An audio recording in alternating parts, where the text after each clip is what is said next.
В этот дом сегодня вселились 22 семьи. Новые квартиры они получили в рамках муниципальной программы по переселению из ветхого и аварийного жилья.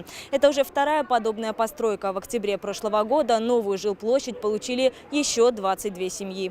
В торжественной обстановке ключи новоселам вручил глава Северной Осетии Теймураз Мансуров. От его имени всем счастливым обладателям новых квартир подарили и микроволновые печи. Вот как-то по-другому я вас прошу, живите здесь, знайте друг друга, любите друг друга, приглашайте друг друга в гости, ходите друг к другу в гости, чтобы ваши детишки дружили.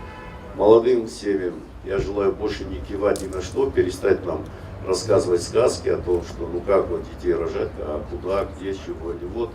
Все есть, давайте рожайте нам детей, нам они нужны. Осетия должна молодеть, молодеть и молодеть. Дома в Базарном переулке и на улице Ватутина были признаны аварийными еще несколько лет назад. В сырых квартирах жить было практически невозможно. У нас были темные, сырые квартиры, что там и говорить, где-то полуподвальные. Конечно, частично мы делали сами своими средствами себе условия. Ну а здесь, конечно, мы пришли, светлые квартиры, отремонтированные, все условия. Конечно, отличается. Вода есть, отопление есть, газ есть, все есть. Все коммуникации подключены. В новой квартире есть все необходимое. Установлены окна, современная сантехника и газовое оборудование. Даже батареи уже горячие. Все сделано так, чтобы жильцы смогли заселиться практически сразу.